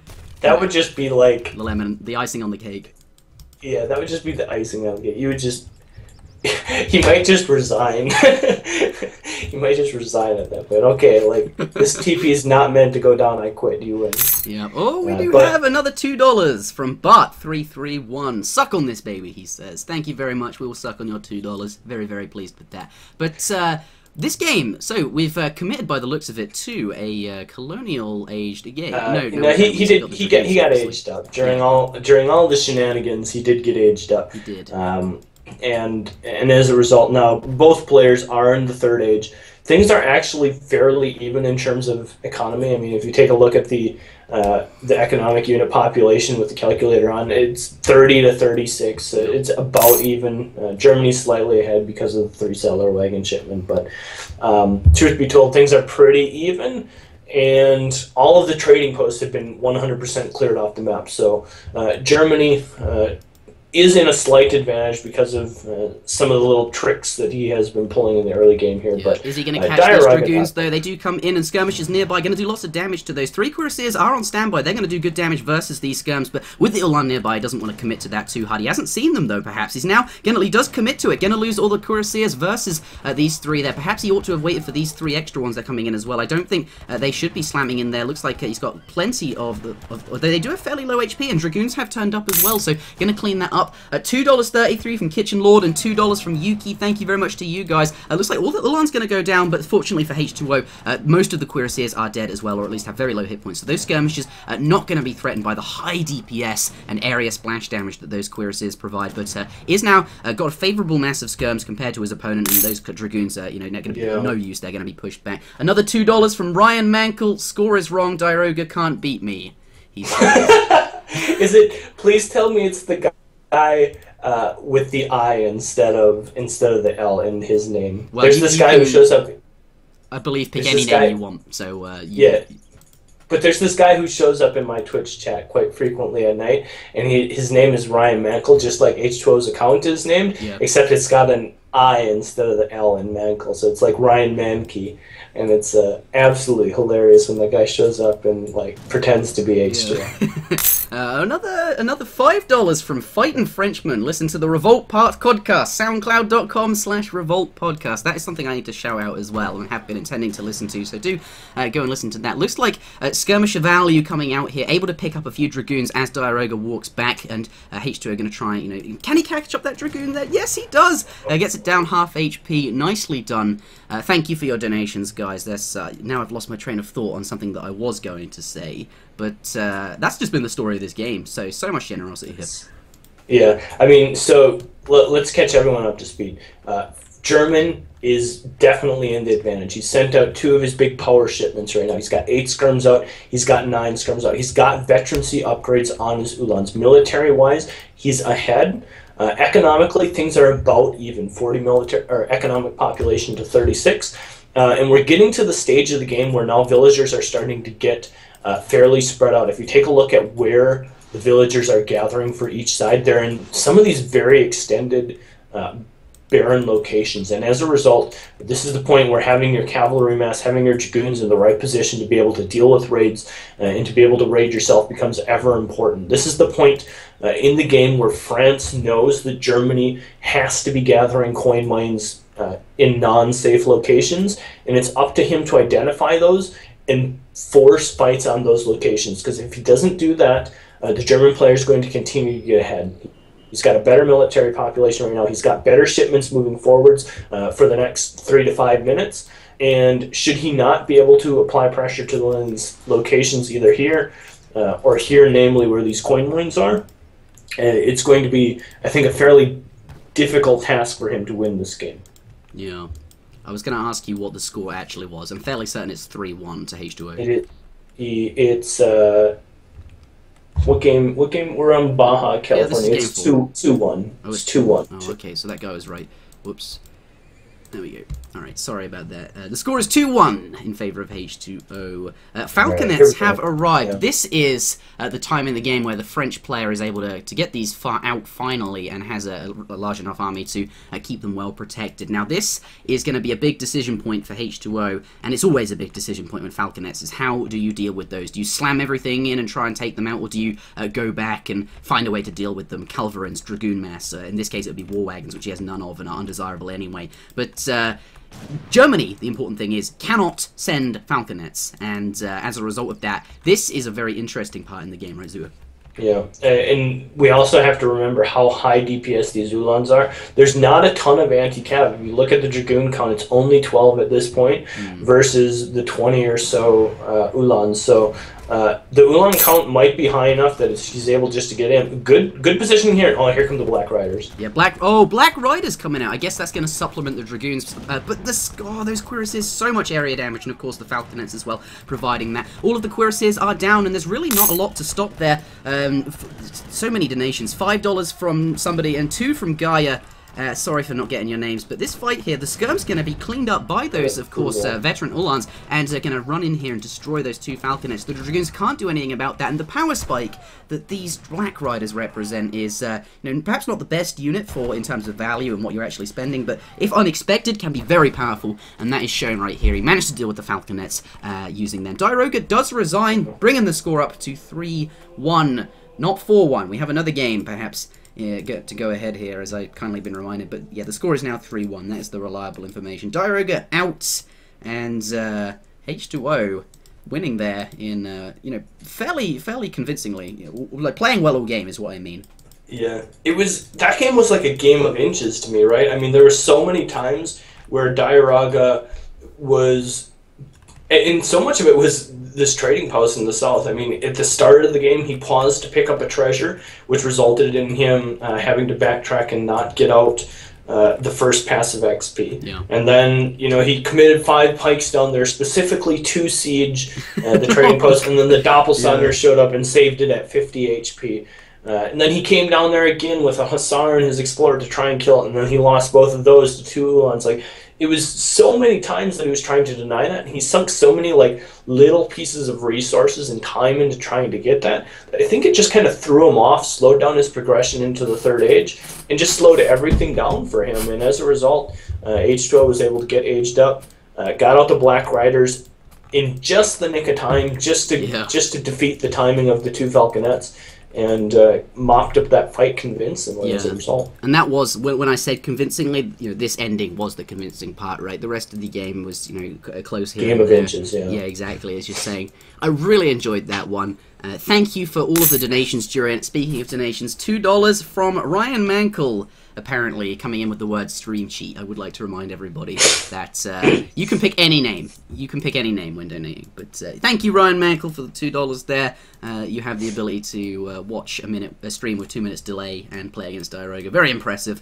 And that does conclude game number 4, going to H2O here. So 3-1. And another $11.13 coming in from Gaia AoE 3. Thank you very much, Gaia. Thank you to everybody. And particularly the ESOC names as well. I've noticed. I thought you guys already put in quite a lot of work for this, but yeah, people like Jerem and lots of money for this. I think we've definitely hit the remainder of the prize money needed for this tournament, and we are now underway funding the next one. So thank you guys. That does conclude game number 4. We'll be right back with game number 5. All right. Hopefully I can concentrate more on the game. Thank you to everybody, though, but it does distract me from what's going on. But I imagine what really is happening here is it'll, perhaps lots of people will donate now as it's new and shiny, but over the course of time that'll slow down. And map number 5 is Hudson Bay. All right, and we have also shrunk the donation counter to the corner. That was a good idea. So it's not going to be... Yeah, I absolutely sent that. I'm very good at doing 3,000 things at once. Current total is $226. So the generosity of the people here is very, very large. That's a lot of money to come out of nowhere, effectively. Big shout out to Gaming Violinist and I believe it was Jerem who had the $50. I'm so sorry that I'm not able to check. I know Sander came in with $100, right? And that's a very big amount of money. Big shout out to Gaming Violinist there. Thank you very much to everybody though. But 226 in one stream. That is almost a quarter of a tournament in terms of prize money. So we're pretty happy about that. Yeah, it's pretty good. H2O flipping over to French for the time being. Says he's not sure yet. We'll see what he decides. I suspect it'll be French or German. He very well knows that the civilizations have reset at this point, and I suspect it will be French or German. I can't think of anything else. Brits maybe makes sense. Something like Portuguese is historically pretty good on SAG-type maps, but I don't think that he's as comfortable with either of those 2 civilizations, so I suspect we'll see German or French. And I think he's probably just trying to decide between those 2 at this point. Of course, he does have to pick first, which means perhaps French is a little bit safer of a pick, has maybe slightly fewer counter picks, or at least situations that can present trouble. So I suspect we'll see French and Diarouga maybe just going to be opting for a French mirror. Maybe he has something tricky up his sleeve. I don't know. We'll have to see. We will see. But, yeah, French mirror on the cards, potentially. $2 from I Am Soldier. How is my day going, he asks. It's going good. Really enjoying this match here. H2O landing on Germany. Okay, so we're going to see him play Germans again. Civs have reset, so he is allowed to do this. So, Diarouga asking Jer, H2O given the confirmation. That is now locked in. He cannot change that. Diarouga is now free to select a civilization, any civilization he would like. Goes with Aztecs. Aztec versus Germany comes out, Zua. Okay. Interesting. Yeah. Interesting. Diarouga back to the Aztecs.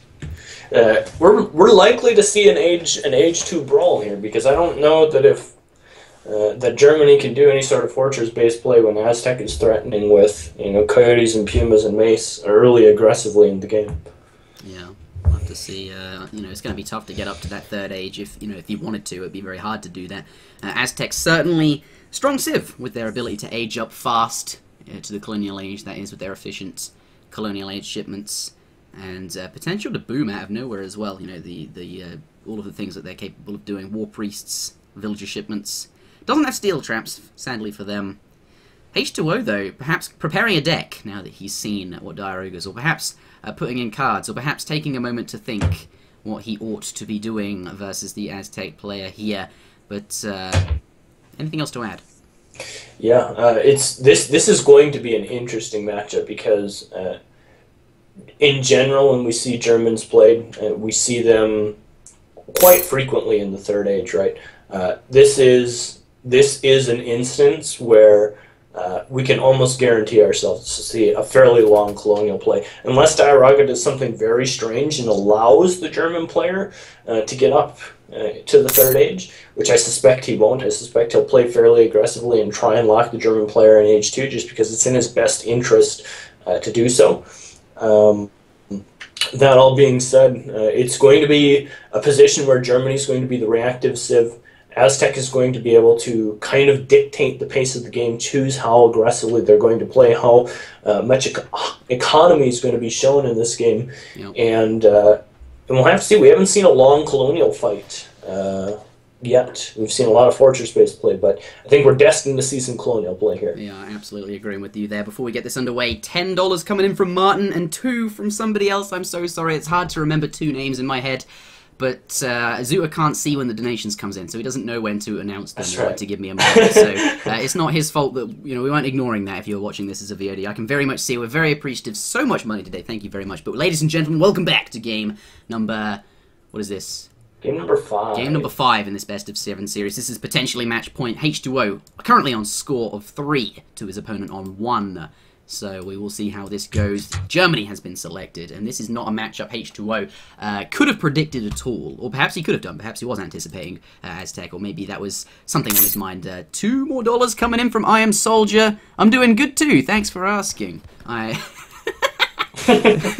For anyone watching the previous game, you'll know that I did not continue the conversation on from the previous donation. Yes, I am sorry, I cannot carry the conversation. Another $2 from Gaia. We know only H2O and Blackstar can challenge me. Sorry, the text is so small, it's very tough to read.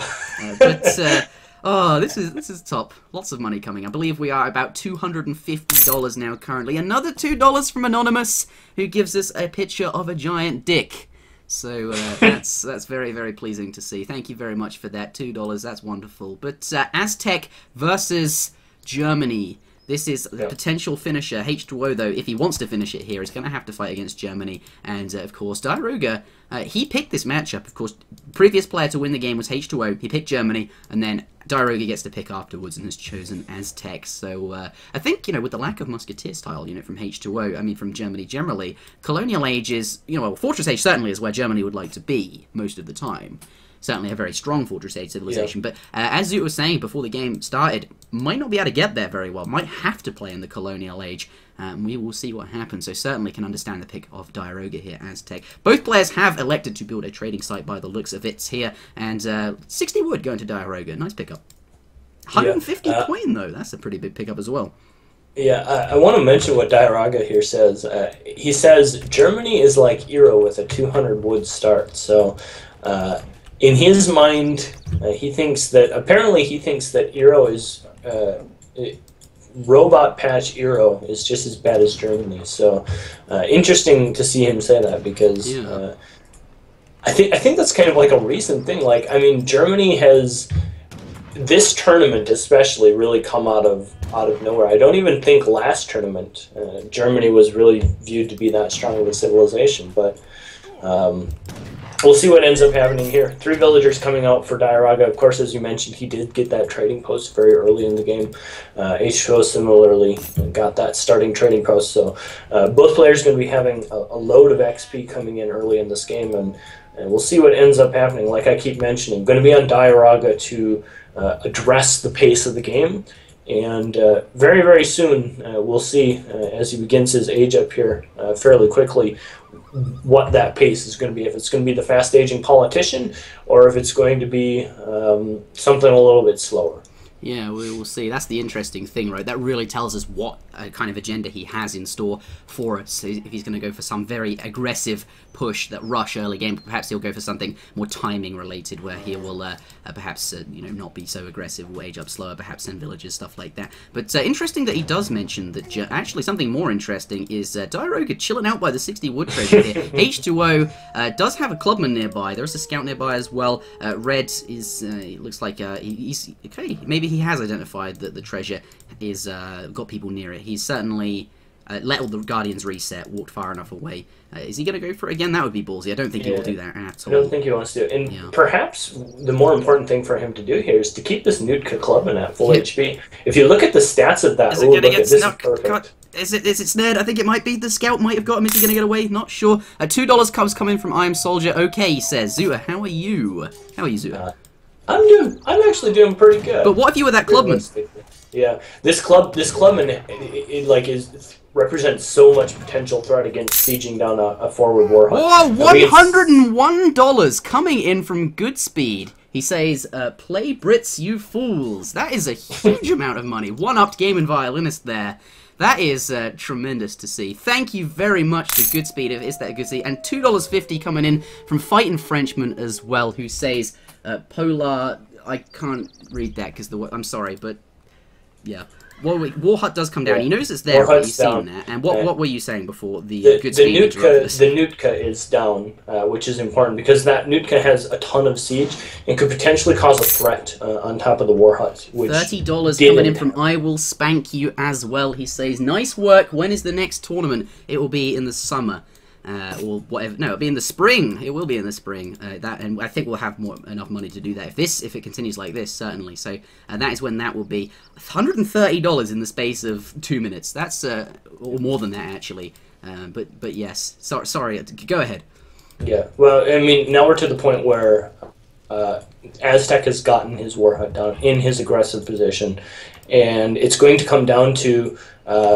H2O playing defensive in the second age. Look at what he's done with his houses. He's keeping his houses, his stables, everything very close to his town center, trying to herd to the best of his ability, and trying to keep everything nice and locked up close to his town center, because he knows this kind of aggression is going to come forward. Take a look at the shipment coming out right away. 6 Puma Spearmen, and that, if nothing else, is going to signal to H2O that there is nothing but aggressive intentions here from this forward war hut. Nothing economically focused about sending 6 Puma Spearmen to immediately attempt to kill your opponent's infrastructure. So H2O knows what he's up against. 700 wood coming down, immediately slamming down the barracks as well. He's well aware of the fact that he's staying H2.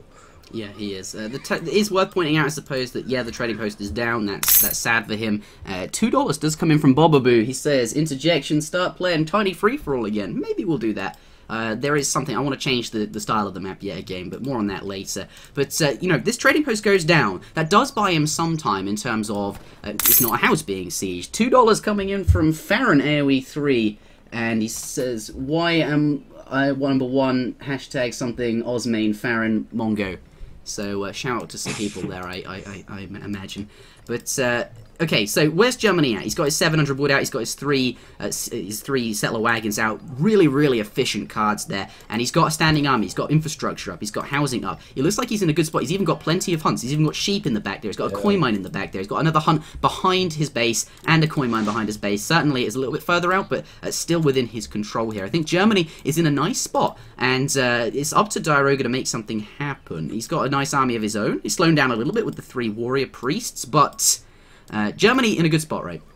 Yeah, and look at his herding. Look at how good his herding's been. That's one of the more important things, because realistically what the Aztec player would love to do here is catch Germany out in a position where he's uncomfortable, where he's susceptible to being raided, and that's certainly not the case here. All of his villagers, if we apply the Zuta box, there are in almost that minimal box at this point in the game, which is absolutely great for him. And this is going to provide the Aztec player with very few opportunities to actually apply pressure and make some of these unit shipments that he's been sending a little less impactful here in this early game.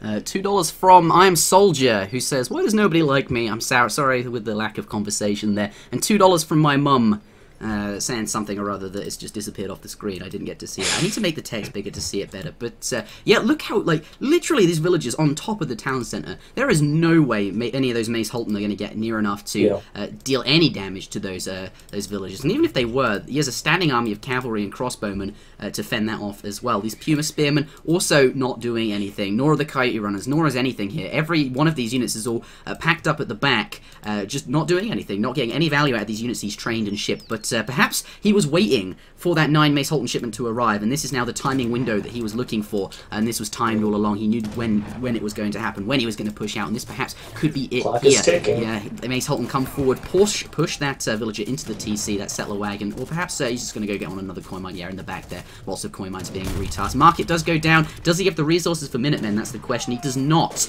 and it's going to be tough to get those now that the market has gone. He does have villagers on the coin mine, but might house go down before? Yeah, house does go down. So much siege damage here. Second house could go down. Looks like he's about to get in. Maybe he has a batch of 5 units about to pop. No, he does not. He has the Fortress Age. He's just hit up. This is not good. I guess Diarouga pushing in at exactly the right moment then. Kind of a cheeky little timing here. I mean, he does have the Minutemen resources now available. It looks like he decided to queue up units instead. But at the same time, because he doesn't have this trading post up, he's not going to have a ton of shipments available here in the early game. I didn't see him aging up, but oh, this is timed so perfectly, right? Pushing in just as he aged up. Look at all those houses going down. Now, 66 pop out of 50. Certainly not going to be seeing any military unit shipments for the time being. I mean, that's okay at the moment because he doesn't quite have a shipment available just yet. It is now just available, but all of these villages now on wood is not what he wants to do at all. He wants to be getting those skirmishers out. He wants to be getting those, well, possibly war wagons out. Normally you get dragoons out, which are very, very valuable, but can't do that at the time being, and that's the whole reason he went to the Fortress Age, right? Looks like Red player has decided to get back, and he's done that perhaps because he is scared of a shipment that might pop out or a timing with the Minutemen and some units there, but actually he could just continue sieging, right?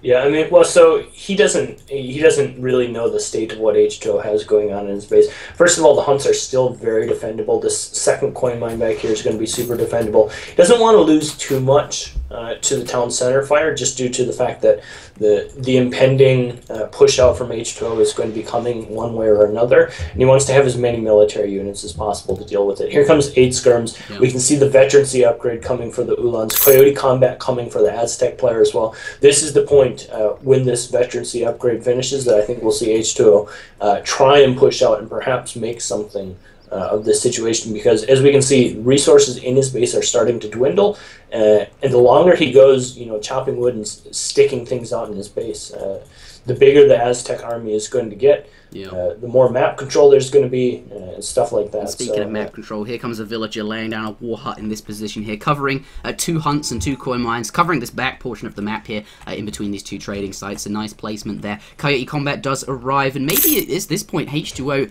is being penned in. Perhaps Diarouga thinks that he doesn't have, his opponent has any more resources left. I'm not sure if Diarouga is aware of these hunts in the coin mine over there, but by the looks of it, Diarouga just waiting for H2O to push out. He's waiting for that, but I think H2O has, you know, enough time left in his base to get a few more units out and really push the advantage of being in the Fortress Age. $4 more coming in, 2 of which from Gaia and 2 from somebody else. Sadly, I was in the middle of casting and then forgot your name. I'm sorry about that, but I'm not necessarily sure how effective Diarouga's game plan is going to be, because I think H2O, you know, he's going to be able to get these units out, and being in the Fortress Age, his are going to nullify the effectiveness of the Colonial ones that Diarouga has. It's now going to push in. I think that's what he needs to be doing, but certainly can't wait too long, right? Yeah, he doesn't want to wait too long. And here comes even 5 clarity runners from Diarouga. This is signaling to me like he's getting ready to fight. H2O losing another house there. He wants to be careful. He can't afford to lose too much infrastructure. Those are being quite costly for him to replace. On those Pumas. Just able to walk in there and blitz them on the spot. Yeah. I'm actually surprised we haven't seen H2O push out just yet at this point. I think he would have perhaps been wise to try and get out of his base a little bit earlier, but continuing just to stockpile. Maybe he wants to get one more shipment out. We can see he's just got a shipment arrive. He's just spent it, so he'll have another shipment coming. Perhaps it'll be something along the lines of, 9 Ulan or something like that. Maybe he's waiting for his opponent to make a mistake, overcommit behind his town center, so that he can ship Minutemen and have the best chance to fight in his base as possible. But still, things hanging right on the edge. Here come the Minutemen. It looks like H2O now is going to finally commit to a fight. Yeah, and looks like that it's going to be tough. It's going to be nasty for him. Like, those Pumas just need to turn around, but as soon as they do, look, the cavalry just run away. Excellent unit control from H2O, taking no damage from those Pumas, and as they, luring those pikemen towards his skirmishers and crossbowmen, going to just absolutely destroy them. But trying to keep them interested, I think at this point is just going to slam the cavalry in there and DPS them down. Those Pumas walking around, not doing any damage. 5 Doppelstunners plus 2 Elans do arrive, or 3 Elans do arrive, and look, everything getting absolutely destroyed. All of the melee units are now gone, effectively, and those, look at the cavalry getting into position to then attack move onto the Mace Holton, and that does a very, very convincing victory in this final game, in this final fight. In the final game, H2O does progress through to the grand finals of the Winter Championships. Diarouga is eliminated. What a game. What a series. Yeah, what a series. There was a couple of really good games in this series. Yeah, I mean, this last game was just execution by H2O, executing his build, showing how strong the German play is. He truthfully made still a good read on when he could age up. I think a lot of people would either age up too early and perhaps get housed and lose to some sort of blitzkrieg rush, or age up too late and then not have their shipments out in time to be able to deal with this impending timing push. But identified the right time to age up, got aged up, got out the impactful shipments, got out his 8 skirmishers, was able to stabilize in his base, and then just had a good timing with Minutemen, pushed out, top supporting, and just good unit position, got him into the position he needed to clean up the army and pick up the win. Yep, and that's what he does, pick up the win. 4-1 in his favour. 380 viewers currently, and about, I don't know how much money raised, but quite the number. Very, very generous there. Really enjoyed this game and all of the other games in this. And up to 400 USD donated. Where did that come from? Jeez. Let's chat outside of the game. Yeah, he says that. But what a series. I enjoyed that. That was a really fun one to cast. Thank you very much for everybody watching. Let's take a look at the quick post game. Everyone gets narky when I don't do that. I'm going to quickly flash all of this. Anything else to add, Zuter? Not really. I mean, just congrats to H2O. Going to be moving on to the finals. I think, he's from day one in this tournament been a lot of people's tournament hopeful. The person I think a lot of people are expecting to win this. He will run into the winner of Lord Raphael versus Kinesi in the finals. And those games have been played. I'm sitting here looking at the replays on my desktop. We're not going to be casting those today, or at least I'm not going to be. But those games have been played, and we will soon find out who H2O is going to be facing in the finals. So keep an eye on that on the ESOC channel. This tournament is brought to you by ESO-community.net. And, yep.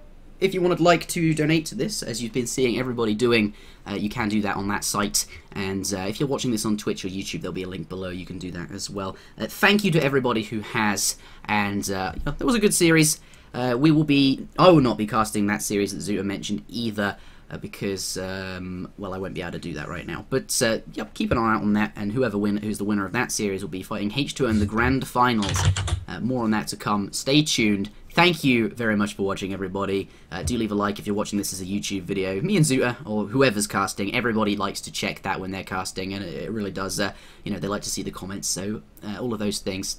And remember to subscribe to either channels, my channel certainly. Zuter now has a YouTube channel as well, and certainly the ESOC channel. All of those will be available in the chat or the description of whatever it is, whatever platform you're watching it on. But that's us from us today. That's it from us today, I should say. Again, thanks for watching, and I guess we will see you.